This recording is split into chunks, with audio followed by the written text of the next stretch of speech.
Baik, assalamualaikum warahmatullahi wabarakatuh. Kembali lagi dengan saya Dinda Far Agustin dari Fakultas Teknologi Universitas Surabaya. Kali ini saya akan membahas topik terkait global mediation. Nah, ada dua jurnal yang digunakan sebagai dasar referensi, yakni pertama, increase global placental DNA methylation level are associated with gestational diabetes. Kemudian yang kedua, ini ada global DNA methylation change in blood of patient with essential hypertension. Sebelum kita beranjak ke kedua jurnal tersebut, nah, apa sih yang difokusi dari dua jurnal tersebut? Itu terkait metilasi. Metilasi pada yang menghasilkan 5-metilsitosin atau 5-MC. Nah, apa sih 5-metilsitosin? Itu merupakan hasil metilasi pada sitosin yang karbon 3-nya dihubungkan oleh ikatan fosfodiester ke atom karbon 5 guanin, CpG nukleotida. Nah, 5-metilsitosin ini menimbulkan represi transkripsi. Dia dapat memblokir pengikatan aktivator transkripsi atau merangsang pengikatan protein urutan spesifik ke DNA. Nah, biasanya hal tersebut terjadi pada urutan dinukleotida CpG, tetapi tidak selalu terjadi. Kurang lebih gambaran dari 5-metilsitosin ini ada pada gambar yang sebelah kiri ini, dari 4 gambar sebelah kiri atas. Oke, selanjutnya kita masuk ke jurnal pertama yang tadi. Nah, di sini disajikan data terkait sampel yang digunakan pada jurnal pertama. Beberapa parameternya yakni seperti usia. Usia rata-rata adalah 30 tahun, kemudian tinggi sekitar 166, kemudian juga body mass index-nya itu sekitar 23 sebelum kehamilan, dan pada trimester pertama rata-ratanya sekitar 27, kemudian birth weight-nya ada sekitar 3.339 dan beberapa parameter lainnya. Nah, apa saja sih yang dibahas di sini? Kita harus tahu dulu gestational diabetes mellitus itu seperti apa. Itu merupakan derajat intoleransi glukosa selama kehamilan. Nah, pada studi populasi, prevalensinya itu mencapai 1-14%.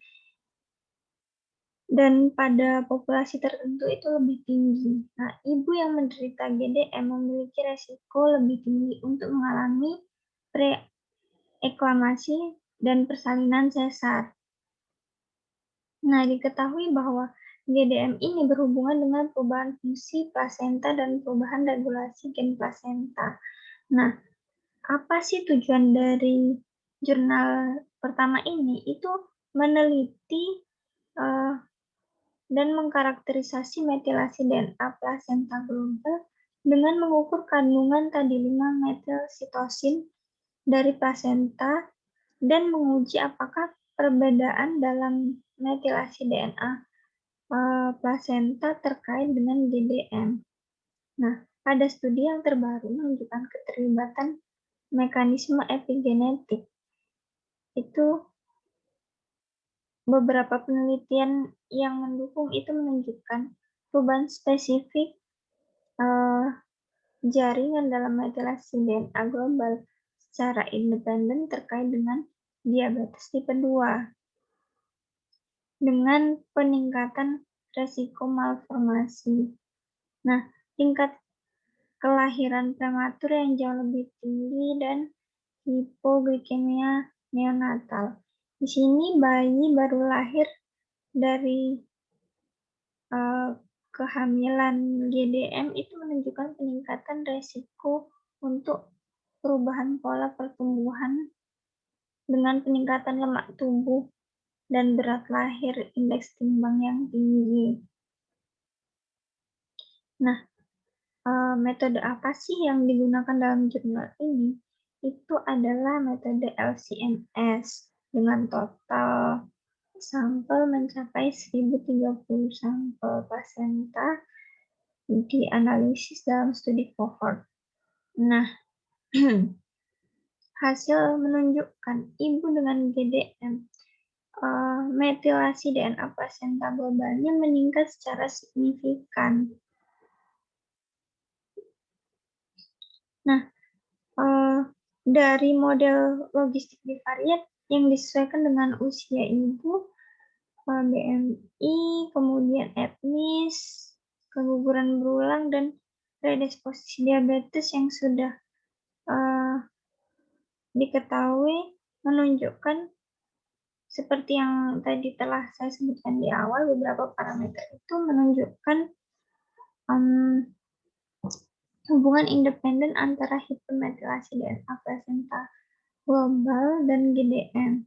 Nah, lebih lanjutnya dianalisis dengan COVA yang mempertimbangkan prediktor metilasi DNA. Itu membuktikan hubungan independen antara GDM dan metilasi DNA plasental. Oke. Nah, di sini tingkat rata-rata 5-metilsitosin pada plasenta menurut ada atau tidaknya GDM menunjukkan nilai rata-rata yang lebih tinggi secara signifikan pada ibu dengan GDM. Nah, hal tersebut mengungkapkan frekuensi GDM yang meningkat secara signifikan pada kuintil kelima. Ini berhubungan dengan konsentrasi HbA1 jangka yang diukur dalam subset ibu yang meningkat secara signifikan. Padahal pada penelitian yang sebelumnya itu ada yang menyebutkan hubungan negatif antara metilasi DNA plasental global dengan GDM. Namun sampel yang digunakan itu lebih sedikit sehingga ini terbatas. Sedangkan kalau yang di jurnal ini sampelnya kan sampai mencapai 1030, jadi cakupannya lebih luas untuk menentukan bahwa apakah ada keterkaitan atau tidak. Faktor-faktor yang mendasari implikasi ketidakstabilan genom dan hipermetilasi DNA itu kemungkinan besar adalah stres oksidatif. Nah, di literatur itu menunjukkan stres oksidatif terlibat dalam perkembangan penyakit metabolik diabetes mellitus. Contohnya gitu ya. Nah, kemudian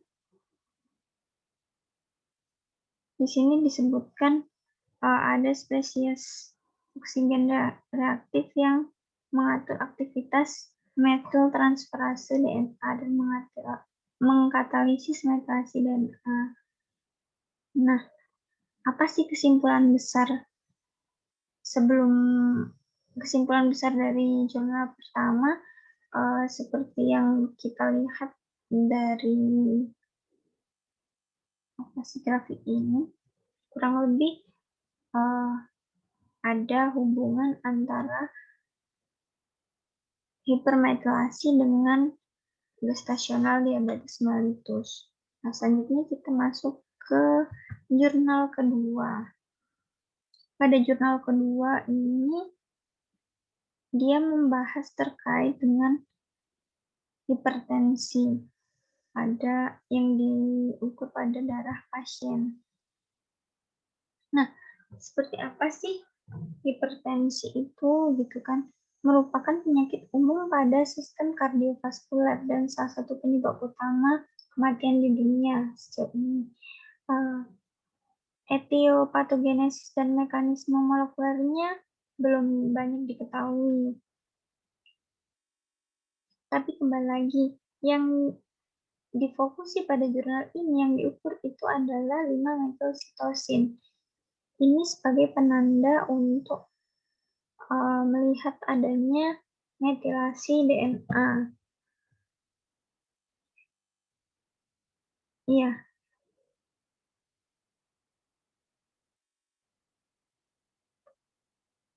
kebanyakan resiko sel mengalami mutasi itu dipengaruhi lingkungan, seperti merokok dan senyawa yang merangsang pembentukan ROS atau radikal bebas begitu ya, seperti yang pada kasus jurnal pertama. Nah, dalam praktiknya semua jenis sel di dinding pembuluh darah itu menghasilkan superoksida dan ROS lainnya yang memainkan peran penting dalam fungsi normal sistem kardiovaskular. Nah, stres oksidatif ini dapat meningkatkan proliferasi dan hipertrofi sel otot polos vaskular serta deposisi kolagen yang menyebabkan penebalan media vaskular dan menyempitkan lumen vaskuler. Nah, selain itu, peningkatan stres oksidatif ini dapat merusak endotel dan mengganggu relaksasi vaskular yang bergantung pada endotel dan meningkatkan aktivitas kontraktil vaskuler yang menyebabkan perkembangan hipertensi. Nah, di sisi lain itu, pembuluh darah terus-menerus tertekan secara mekanis. Nah,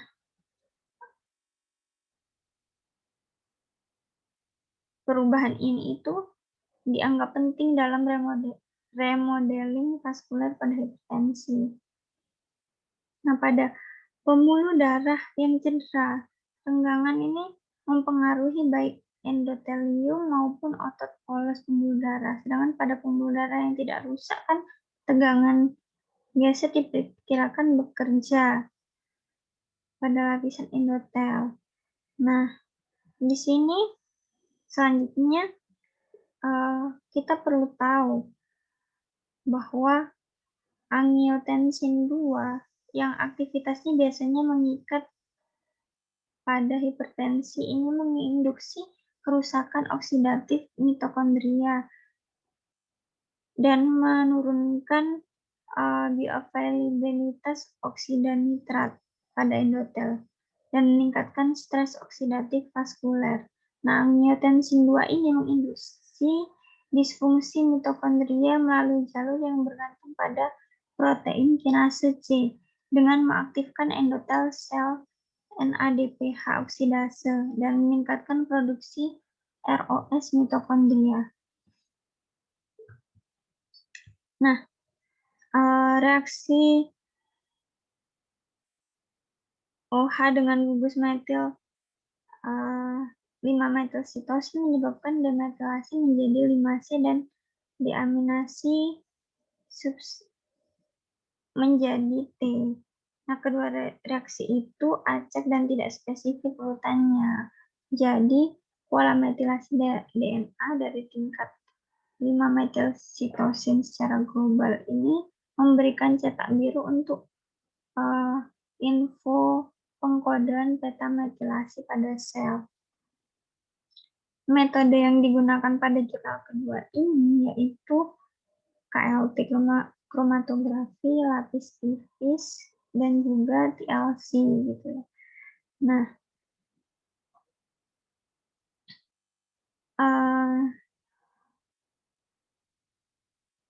kemudian juga dibahas seperti kita lihat di sini ada beberapa parameter.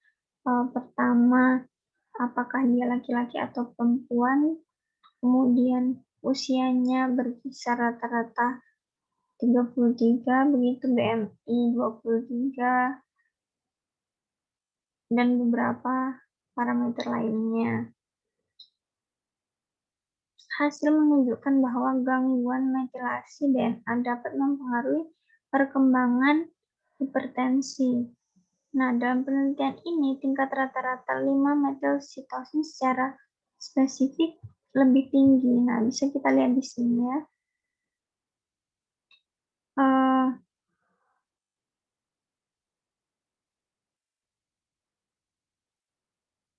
pada subjek sehat daripada seluruh kelompok pasien dengan hipertensi esensial, dan setiap subkelompok pasien itu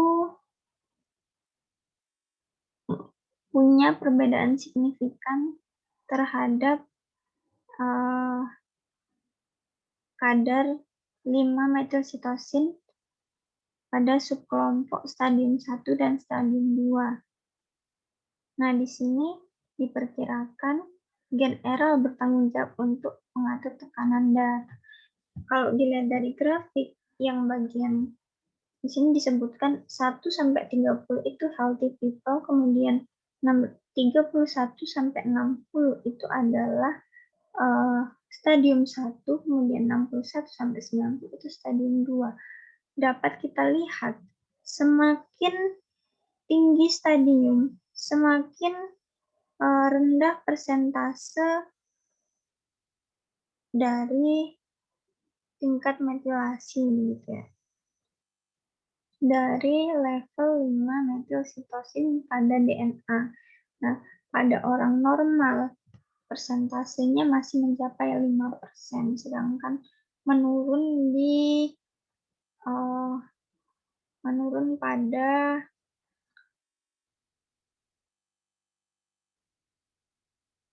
stadium 1 dan terus menurun di stadium 2. Nah,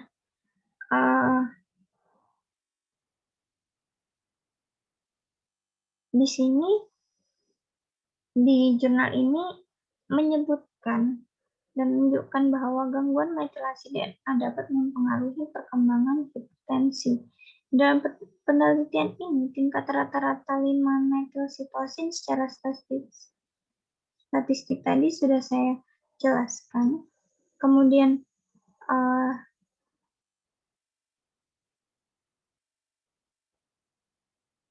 apa sih faktor lingkungan yang mempengaruhi? Itu umumnya bergantung pada usia penderita. Jadi semakin tinggi usia, paparan dari misalnya kayak radikal bebas itu lebih banyak dibandingkan pada usia muda begitu ya. Kecenderungannya lebih rendah gitu. Kemudian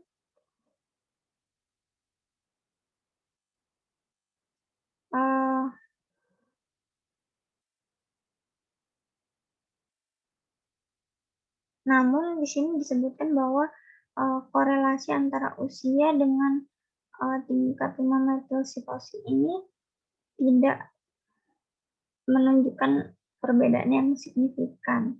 Kemudian ada parameter juga BMI, kegemukan dan obesitas. Itu umumnya kan banyak terjadi begitu ya. Namun hubungannya dengan kadar 5-metilsitosin itu juga tidak ada korelasi. Begitu. Kemudian untuk